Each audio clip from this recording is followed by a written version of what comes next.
I'm Tony Ramos, founding immigration attorney at A.M.A. Ramos & Associates, P.C. Helping families live the American dream is a cornerstone of our practice, and we hope we can assist you with your family immigration needs.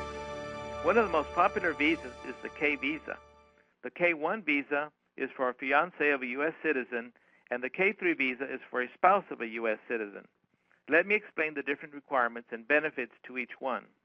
The K-1 visa allows a fiancé of a U.S. citizen to travel to the United States and marry his or her U.S. citizen sponsor within 90 days of arrival. To qualify, a person must have met his fiancé within the past 2 years and can demonstrate the existence of a bona fide relationship. In addition, past recent photos of the couple together will be required. The petitioner must be a U.S. citizen.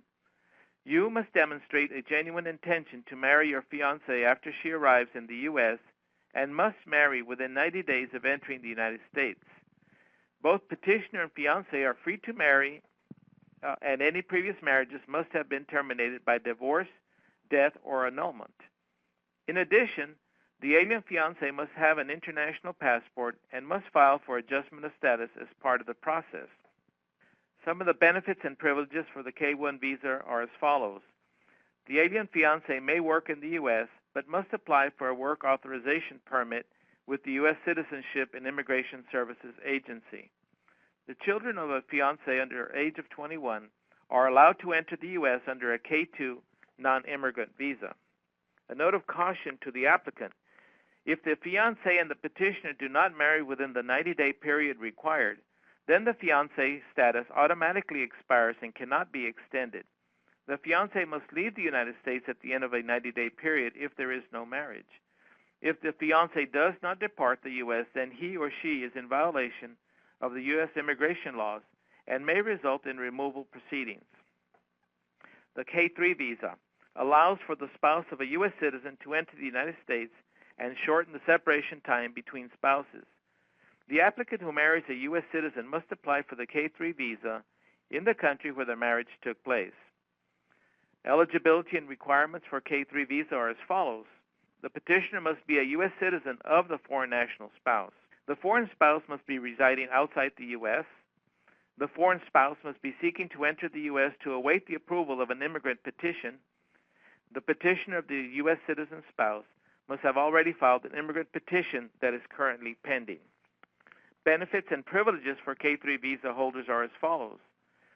The foreign spouse may work in the U.S. but must apply for a work authorization permit with the U.S. Citizenship and Immigration Services Agency.